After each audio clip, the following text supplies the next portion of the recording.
seen that if you're not careful in this country, you're just revolving round and round in circles, and you don't own anything.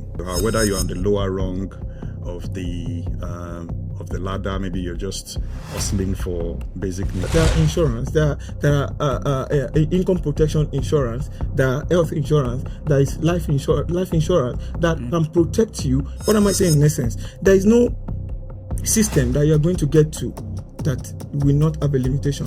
That will not. If you stop working, can you actually survive?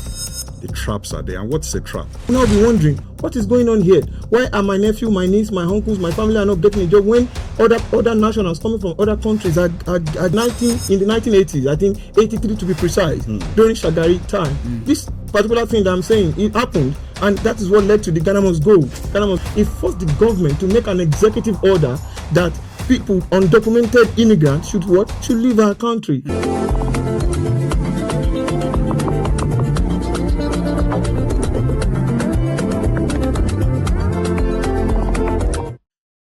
The UK is a trap, and your children will not choose your values.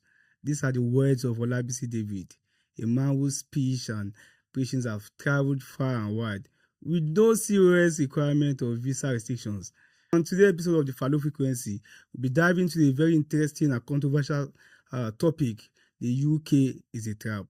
Join with me to welcome the studio, Mr. Olabisi David. Thank you, Faloh. Thank you very much. Thanks for Let's having me. meet you properly, sir. My name is BC David. I work in cybersecurity, in financial services, but my main day-to-day is property. I'm a landlord. Oh, okay. I do property investing, HMOs, BRRR, that's buy, refurb, refinance, and rent. So that's what I do. I've lived in the UK for about 19 years. 19 years. I'm an old taker. Old taker. So I came here in 2006, September, for my master's. And since then, I've lived here. I have a family here, a wife and 2 children. Wow. So that's me in a nutshell. I think you're qualified to make those bold statements. Yeah.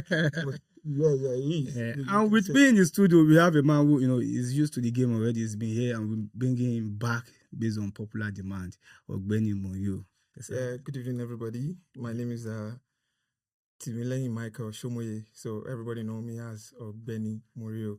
Yeah, I manage my wife's business. She's into fashion designing. She make ready-made clothes, and I also work in a mental health care role. Yeah, support. Yeah, so. Thank you very much, Ogbeni Moyo. Can you use my? Of course, yeah. All right, stay to why we are here. You know why we are here. Now, you made a very bold and controversial statement on social media, which is kind of trending right now. I just want to know where that line of thought is coming from. Why did you say the UK is a trap? I said that because I've been here for, like I said, a few years now, and I am a deep thinker. So I like to observe trends and see how things are. And it's just, again, I've worked in different sectors in this country. I've worked as, any sector, name it. And the observation is the same. I've done healthcare work. I've done project management. I've been there, done that, really. And I've just seen that if you're not careful in this country, you're just revolving round and round in circles, and you don't own anything. You don't own anything. You don't own anything unless you carefully plan it. It's based off of my observation. Having lived in this country for many years, and it transcends where you are, whether you're on the lower rung of the ladder, maybe you're just hustling for basic needs. It's a trap. Or whether you are high up there, you have your mortgage, you have your properties, you feel like you're doing well, because that's one of the, I've had a lot of combative comments saying that, there are possibilities in this country, and I'm saying that whether you manage to navigate this system or not, that doesn't change the fact that the traps are there. And what's a trap? A trap is what looks like, they set a bait for you and then you take it. So most times the trap here is comfort. So you see your, life is comfortable and you get into it, and then you realize that, am I actually fulfilled? Am I free? And it takes a while to observe that. So I've observed this, I do business. I've observed it within the business space as well. The system, if you're trying to break through the glass ceiling, there's a way the system sort of pushes you back down and says that, no, that's not for you. You stay where you are. You stay comfortable. You pay your bills. But then where it becomes an issue is, if you stop working, can you actually survive in this country? I'm going to, you really want to answer that question. If you stop working, can you actually survive in this country? Oh, well, yeah, I think you can't survive. You can. Yeah, you can't survive. Provided, he made a statement while, talking. He said, if you carefully plan your life, it is not a trap. So that carefully planning of Did life, you say that? No, I didn't. You said it. I said you can navigate the trap. Yeah, you can navigate the trap. That doesn't mean there's no trap. Yeah, we are still not saying there is a trap or there is not. I'm just picking your words from what you said. Okay. You said you can navigate if you carefully plan your life. So where that carefully planning of life comes in is now where can you survive without what? Without working for a month or two. So now, what are you going to do if you want to carefully plan your life? That's where insurance comes in. There are insurance, there are income protection insurance, there are health insurance, there is life insurance that can protect you in case of necessity, in case you need to. If you are not working for a while, there is income protection. If you fall sick, there is a particular insurance that protects you. If you fall sick and you're unable to work for 2, 3, 4 months, they can pay you. So that is where strategically planning yourself comes in the system. Look, I think the UK, as much as there's limitation, there is a cap. But I think for somebody that is planning their life effectively, or that has had that, that intelligence, thinking, intelligence thought, process everything by themselves before, venturing into the system, I think they can navigate. What am I saying in essence? There is no system that you're going to get to that will not have a limitation, that will not have a cap. See, I'll be sincere with you. Let's go back to where we came from. If our system was a very good system, I'll take this closer, Yobe. Yeah, our system in our country is a very good system. So, like this one that they have. So now, let's assume we have other nationals like Ghanaians, Beninese, Togolese coming into our system, coming to school, and after school, they go into our workforce. Now, do you know that the zeal, the hunger that those other nationals are coming into our country with will be different from ours? We will be laid back because, it is my country, it's our country. So why am I going to be stressing myself? So at the end of the day, those people, they will be occupying all our, workforce and everything. Then eventually, I will be at home. My uncle will not be able to get a job. My brother, my nephew, my niece, they will not be able to get a job. So I will now be wondering, what is going on here? Why are my nephew, my niece, my uncles, my family are not getting a job when other nationals coming from other countries are getting jobs? What is going on? Then I'll start shouting to my government as well. Government, what is this? What are you doing? And government will be forced to make laws. Government will be forced to make laws to do what? To put a cap in the system whereby the other nationals will not come and take advantage of the people in the system. So now, are you justifying the trap? Yeah, I'm not justifying the trap. Yeah, I'm not done. Okay. Now, if you look at history, if you are a student of history and you're worried, in the 1980s, I think 83 to be precise, during Shagari time, this particular thing that I'm saying, it happened, and that is what led to the Ghana Must Go episode. Yeah, if you know about it, that time the Nigeria economy was good, very amazing. We were doing well. So other nationals from other countries were coming and they were taking the job, they were taking the role and everything. But at 1983, I think we went into an economic meltdown in the country. So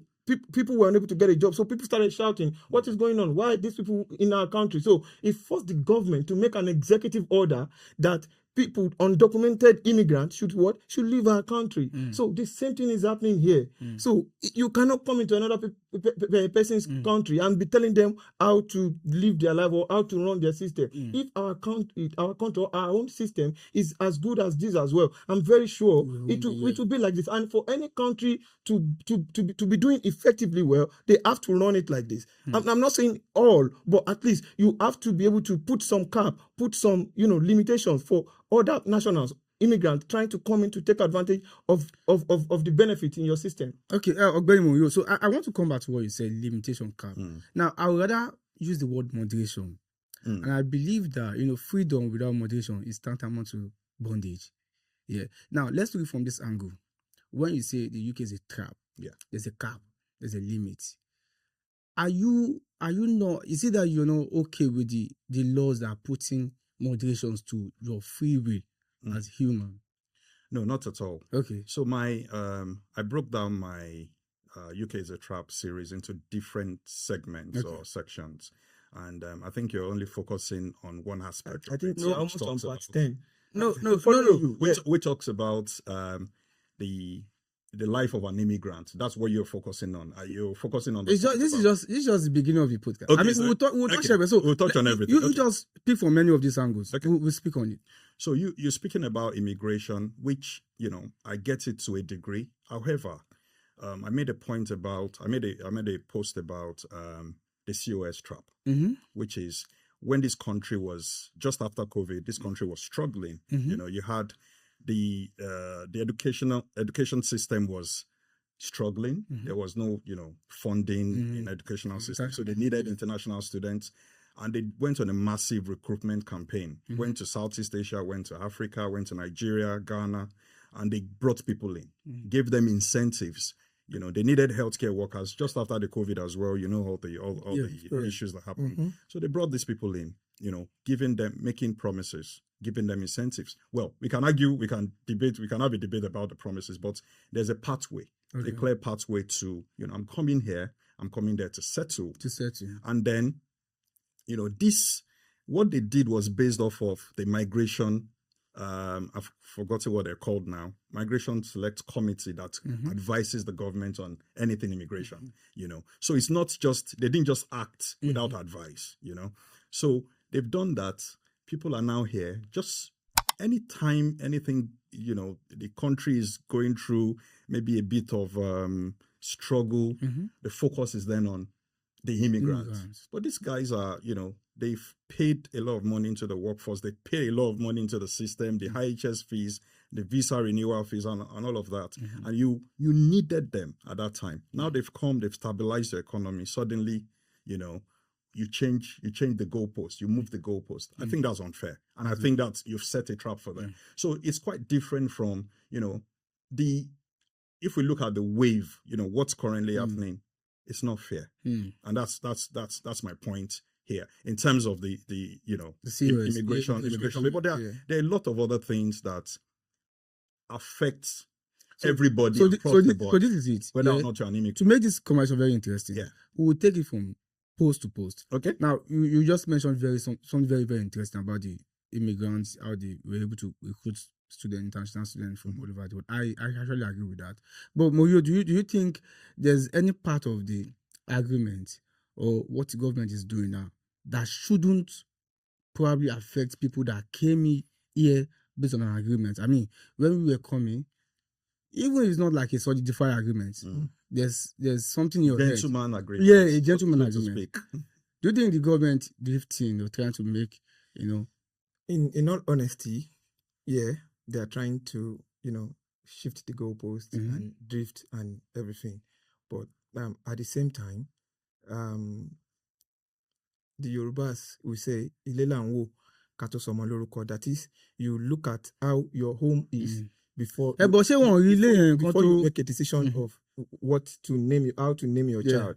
So now, they might not have foreseen what is going on at the moment. In all honesty, they might not have foreseen it because when you throw a bait out, you don't know the degree to which the prey is going to catch it. You are just throwing the bait in hope that I'm going to catch. You cannot tell the precise number of fish or rat that your bait can catch. But you just, so I think what happened here is they threw the bait thinking they'll catch moderately, but they don't know that other systems of the world are scattered to the extent that people were waiting for. You know why I disagree with that? Yeah. When you throw a bait, in this, we are using an analogy of course, analogy of now, yeah. These people are making applications, so they are aware of the numbers. You are approving those applications. Sure. You are collecting the IHS fees. Yes. You can't say you don't know. Oh, of course they do. They have a central system that monitors everything. I think after monitoring, is when they started deciding that we think this thing is getting too much or something. But at the same time, you see, just like I was saying, when things like this are happening, you really are not able to ascertain precisely how bad or how good it's going to turn out to be. Look, I think personally for me, people who are coming into the system are the ones that I think should have done their homework properly. Yeah, look, I'll give an analogy again. Yeah, someone who wants to go and learn a trade or artisanship from somewhere, either like a fashion designer or from a barber. Apprenticeship. Thank you. Before you got in there, they will have told you the number of years where you are going to be here for. Are you with me? Probably you are learning this trade for 4 years or 3 years and so on. And after that, what's going to happen? Graduation. So I'm equating it to the pathway here as well. Coming as a student, earn your PSW or post-study work visa, then from there find a job, then earn your COS, then enter into the pathway. You understand? So that person trying to learn that trade, are you telling me that doing that 3 to 4 years that is going to use you to learn that trade, is that person going to be given an excuse that this thing is a trap? This 3 years that you have given me is a trap, or this 4 years that I'm going to do before graduation is a trap? Of course, no. You are going to, come rain, come sunshine, you are going to turn up until you've achieved that your 3 or 4 years to in order to graduate. Because your eyes must, what I'm trying to achieve here is your eyes must be on the price. If your eyes is on the price, I think what you should be doing at that moment, doing that when that years is counting, is doing what? Is making sure that, okay, if let's use a fashion designer as an example. If you are learning fashion designing, what you should be doing during that 3 years of your learning is doing what? Is saving, that when I graduate from here, I'm going to buy my own machine. My own sewing machine, in order to be able to do what? To be able to start my own business. Then I'm going to be saving towards doing what? Towards getting my own shop. I'm going to be saving towards doing what? Towards buying my own material. And I'm going to be concentrating on what? Learning this thing distinctively, making myself distinct. I don't disagree with that bit. Did you want to say something? Because I feel like the analogy you give here, there are two different scenarios, two different cases here. I'm learning from you. Even though if you extend the 5 years of learning to 10 years, I'm learning. I have freedom to do other things. The condition here, COS, that's now being debated whether to be extended, is the reason why people are, talking. The reason is because if I'm doing the job that I like, if I'm this podcasting thing now, if I'm going to get a COS for doing podcasting, 5 years agreement, and my boss say, okay, I'm going to extend to 10 years, I may not complain. Because I find it interesting, I'm chilling, doing the job. Even if it take me 10 years. The same way that can go for the apprenticeship thing. But a lot of people are doing job they do not enjoy doing. And they are doing it on the condition of, after 5 years, I'm going to get my freedom. To now pursue my ambition. Now, you're not saying someone who, okay, most of us came to this country, you are probably maybe lucky you came here early. Most of us came here, maybe in our 30s. And we are saying, okay, after 5 years, maybe I'll still be 30-something. I can go back to what I want to do. Somebody's now telling me that 5 years is now going to be 10 years or 15 years. How would I going to be? Faloh, you always have an option. I'll be sincere with you. You always have an option. I'm in the system as well. So we always have an option. See, when you sit down and they give you a condition that you don't like, that you don't want, that doesn't suit your. You are not a tree. You can move. You are not a tree. You can move. See, let's be sincere. Let's not be speaking from our emotions. I don't like to speak from my emotions. So this is reality. Again. So let's speak reality. I mean, the system as well. Let's try to stay. This is my 50th year here. So let's try to stay within okay. the conversation. Yeah. Okay. The fact that you are knowledgeable and you have the wherewithal, you know how to manage yourself, to plan your life, that doesn't mean that we cannot call out the realities out there. Yeah. Right? Because not everybody is as strong or as knowledgeable as you are. And the reason for calling it out is so that other people, so that other people can know and plan accordingly. Yeah. See, I'm not even, it's not about being knowledgeable or anything. See, it's about reality. See, now let's come down to the fact that okay, we've taken the pathway, and we are trying to navigate through it. Look, just like I was saying, what happens to your eyes on the goal? What happens to your eyes on your goal, on what you tend to achieve? So before, not now that they are trying to shift the goalpost, because that is not our point of view, but before that they said, okay, this is a 5-year pathway. Even if you're not doing what you want, but if you have it in mind that I am going to get this at the end of 5 years.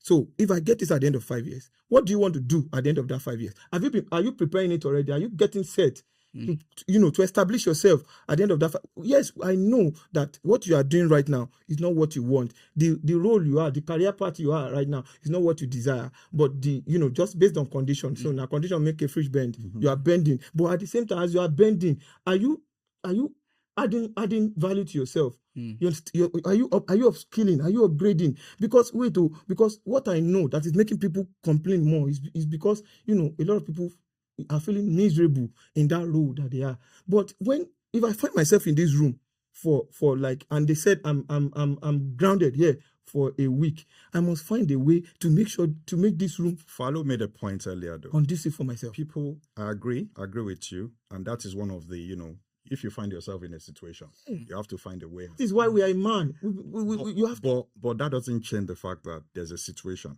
Now, don't forget that there are people we have different categories of people that are affected by this thing. There are people that they were battling for survival back where in their home country. Yeah. There are people that they were not exactly battling for survival. They were doing okay, quote unquote. And some people say, oh, I'm doing it for my children. Some people say, oh, I just want a better life, I want stability. Yes. But they had a stable job where they were coming from. And Yes. so they took this bait on the basis of, oh, it's only 5 years. So what do you want to tell such a person that what eye on the ball is he keeping when he's only doing this for a temporary period with the hope that after this I'm out?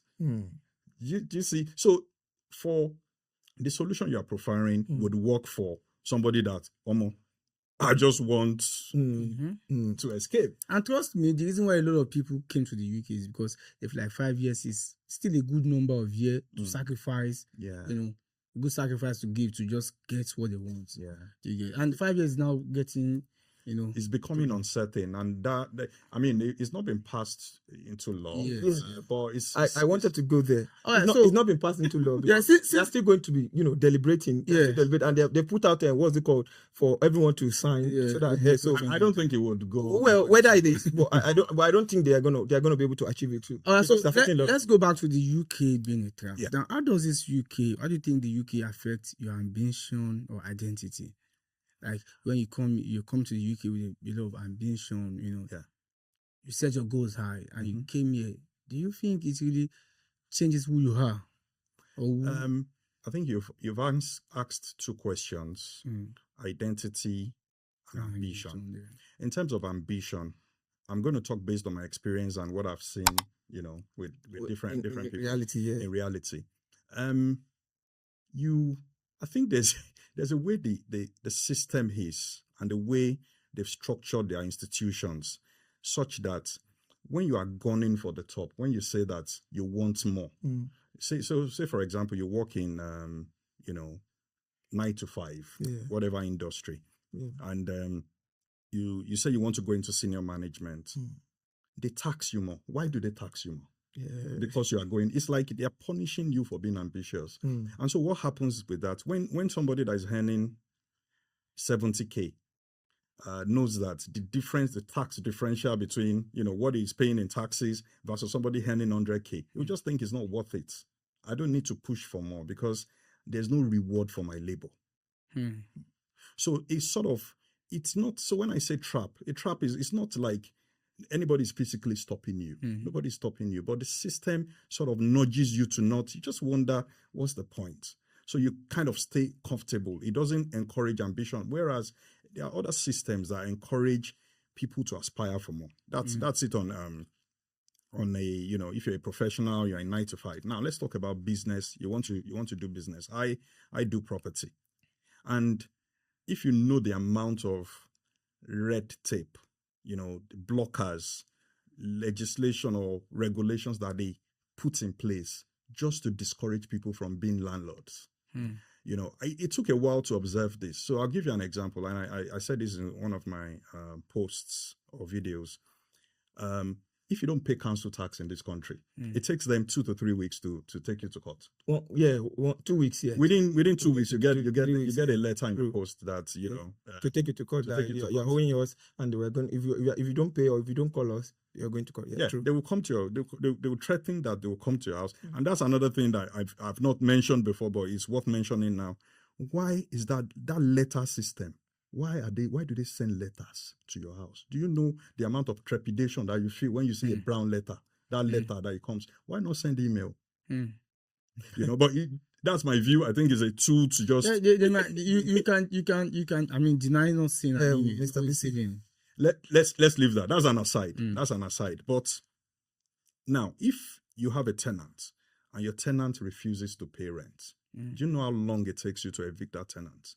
You serve a notice. It takes 2 months for the notice to run through the system. And then after that, you apply to the courts. It could take them up to 28 days to respond to you and then review your document. You must not make any mistake in the documentation. You must have served all the documents properly at the beginning of the tenancy, electrical certificate, gas, this one, that one. So you're not allowed to make a mistake. If you make a mistake, it renders your application invalid. Now, let's say you didn't make any mistake. They now give you a date in the future. If the tenant now decides to pay some amount, your counting starts from the beginning again. Do you understand? So if you look at all those things, it looks like the system kind of backs the tenant against you, the landlord, that it's not like you are rich. You have only just tried to raise money to... But do you think they are just trying to probably reduce exploitation, maybe? Because this is I don't know, this in what in way? Between capitalism and socialism here. Can I ask? Okay. See, this is the British culture. Okay. And you have to come into the system and integrate properly. See, any system, I'm still saying it. You understand? That's going to benefit its citizens must at least take a few. But this has got nothing to do with the citizens. It affects all landlords across the board. When it affects all landlords, their citizens, even immigrants that are in, if when you protect people, when you have a system that protects people, you understand? No matter the ox of anybody that is God. You understand? When you protect some people, some set is always going to affect some people. Laws are made to protect some people, while some people are meant to complain. It cannot benefit everybody. So now, as a tenant myself, you understand? I don't pray for anything to happen to me or to happen to my source of income. So and landlord decide to evict me, and there is nowhere I'm going for now. I think that system was created to protect you, to protect me. So you become a landlord yourself. See, I'm no doubt. What you don't understand when I become even when I become a landlord myself, I'll be. You would understand at that time. I will. I mean, you have a mortgage to pay, and you can't pay the mortgage because you're not earning rent. All you need to do is acquaint yourself with the rules, with the laws, and everything. When you acquaint yourself, all these things are not going to. Even if you know the law, doesn't mean it can't affect you.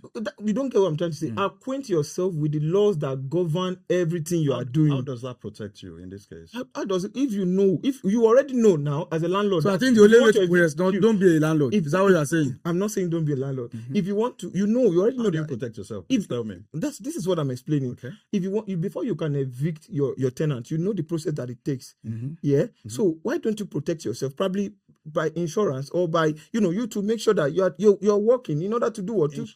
No. So I hear you, and your point is valid, but in practice, it doesn't work that way. You tend to think that every problem can be solved by insurance. Now you're as a landlord, you're already on a very tight margin. A simple boiler breakdown wipes off your entire profit. Now don't forget that you bought this property. You're only trying, and let's not move away from the context here. The context is UK has a way of punishing you for aspiring. That's the context. So we can explain it, we can say it's protecting, we can say this is the reason for it and all of that. But I so much disagree with the reasonings behind it, because you will find that institutional landlords, the Black Rocks, the bigger boys, the friends of the government, the ones that fund the parties, they don't go through all these problems that smaller landlords go through. And you can do all you want, in this particular, the one happened to me. No, I shouldn't be saying that on here. But it's you can do all your paperwork, make sure that you do everything to your gas safety, everything. But you are still you still have to go through that system. And I'm just comparing the court system when you are applying for something versus when they need to get their council tax. The system suddenly becomes quicker. But for you, it's slower. Why? So I'm just pointing out those things. That's all. It's just the system. I'll just put it straight. It's just a system protecting vulnerable people. Let me put it like that. But now let's talk about real growth. About what? I mean, real growth. Okay. Do you think immigrants are really growing? Do you think we are in any way elevating? Yes. How? Are you not growing? No, I'm not. It's not about me. It's about you. You immigrant. Yeah, we are immigrants. You are growing. Yeah. See, I think it's all about perspective, and this particular topic is subjective. Yeah. So what I count as growth is not what another person counts as growth. But generally, let's be sincere with ourselves. Growth doesn't have to be you up there, or skipping steps and running upward. Growth might be, a single step, in a day. While though you might be looking at other people, taking a run, but growth for you can be, just a single step. See, when we were growing up, all of us here, there are some of us that, among our peers, probably we were the shortest. We didn't grow tall quickly. Yeah. Likewise, some of us, we didn't grow beards quickly. Doesn't mean we don't have beards now. We still have beards. So success is subjective to everybody. What do you want to count, or what do you want to consider your own success? Yeah, I agree with that. You understand? I've been, this is just like I said, this is my 5th year. So when I look back at where I'm coming from, where I am now, I'm grateful. But do you think before you came to the UK, what you envisaged to achieve in your 5 years in the UK is what you've achieved? Thank you. That's a very good question. You see, for people like me personally, just like I said, success is relative to me. Success is relative to me. I mean, is it that before you came to the UK, you didn't have any probably goal? This is in next 2 years. This is what I'm doing. I did have, but I move according to what is available to me. I'm not looking to pull 1 year from the back to meet the front, pull 1 year from the left to meet the. I take the step gradually as it comes. I understand the system. I got in the system, start understanding the system. See, the limitation, the cap that we're talking about, I got to understand it. I know how much I can run before the limitation, cut me. Or cut that I mean is, wound me. I know how fast I can run before the limitation, draw me back. So what I'm doing is, according to the pace of the system as well, I'm doing it gradually, moving, then at the same time, the problem I think most people are having is, integrating into the system. You understand? The system, as limiting as it is, has its own ways, but you have to integrate into the system first. If you don't integrate, you are going to have a lot of problems. Now, what am I saying? Now, what I'm saying is, people here, most of them, they don't have anything they do, they don't have any other thing other than going to shift and coming back home. Why don't you have a routine around your life? Why do you just want to go to work, come back, go to work, come back, Monday, 7 days of the week? Why can't you, look at the days available to you to work, do your 37.5, at most do your 40 hours. The remaining days, plan your life. I want to go to the gym. I want to do a road jog today. I want to meet people. I want to go out and meet people, just like we are now, talking, exchanging words, exchanging ideas. I want to go to job conferences. There are a lot online. I want to go out there, listen to people, listen to ideas, listen to people talk. But I've observed that our people, they hardly, do engage in anything social apart from going to work and coming back. Everybody just want to make that money, and at the end of the day, you see that when you see them, you see how miserable they are. You understand? You look at them, you see that they're telling you that they are depressed. The system is frustrating. Why is it frustrating? Because all you do is just go to work and come back home. You're not doing something else. You're not going out with people. You're not making friends. I have a different view. Okay, not that I disagree with you. Why? But people have different needs in life. Someone that has come, we can't just look at things from the prism of our own lenses or how our own lives is going. So someone that has loans to pay, someone that has real bills to pay, has kids, have to deal with school run, has to deal with child's homework, pay the bills, even though you can argue that you'll find the time to do all the things you've suggested, but in practice, it's hard. To combine everything when you know that these bills are there. There's nothing, you don't work, you don't chop. Yeah. So it's kind of difficult. I have a question. Or challenging. I'll go for it. Are you telling me that it is working 6 days or 7 days in a week is what we solve? This is sort those. Yeah, No, okay. no, of course not. I'm saying the reasons why, it might be challenging. Anyway, this is it. Yeah. I believe no two situations are the same. Yeah. And for some people, it's a phase. I mean, when I came to the UK for second year, I wouldn't be doing a podcast. Am I stupid? I've got to balance. Do you understand? I was working like a madman, 6 days, nights, back to back. But I got to a point when I feel like, okay, I think I should. But if people have not gotten to that stage, some decisions cannot be made. Absolutely. Now, that is coming back to strategically planning your life. Let me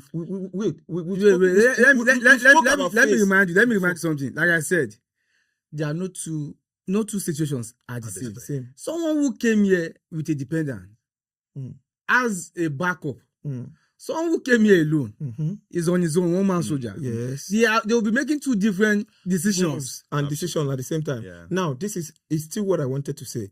Look, strategically planning your life means sitting down, assessing your situation, looking at what you have to do at the moment, without adding or removing or anything. Now, I'll give you, and just like you said now, someone that came in and is owing knows that they are supposed to do what? They're supposed to work and earn and, start paying. Yeah. So, that phase is for you to do what? Is for you to, work, put all the hands down, all the works that you can lay your hands on, do them. So at that time, you know that you can't complain. Let's be sincere with ourselves. It is unfair for you, knowing that you have such huge loans to pay, and that is the reason why you are working, to now come and now be complaining that UK is too stressful. Are you, Mr. Bisa, are you getting me? So you understand? Those are the people that will come. You know that you are the one, your situation is what warrant your stress. But instead of you to accept that this is because of the situation I found myself in, but you will not accept. You will now say the UK is stressful, but it is your situation because you are paying loans back. That is why you are overworking. Accept it. So at what point does it stop being stressful? Exactly. No, dude. It stops being stressful when you have paid your loans, you've paid everything, you've paid your debt and your school debt, you've paid it off, then you are by yourself, you don't have any debt to pay again. Now you can leave, you can decide. I talked about something. Have you heard about black tax? Come on. People came from, come on. Yes. Okay, this is it. I don't want us to, be everywhere. Yeah. because Black Tax itself, it's a podcast yeah, on its that I own. want to do on its own. yeah. So I don't want to put it. But at the same time, I just want this whole conversation to be around you keeping it trap. Now I'm going to ask you a question. I'm coming back to you because most of our people, the target sometimes is always on the island. I want to get my passport. You have been here enough to probably have those documents. Does it worth it?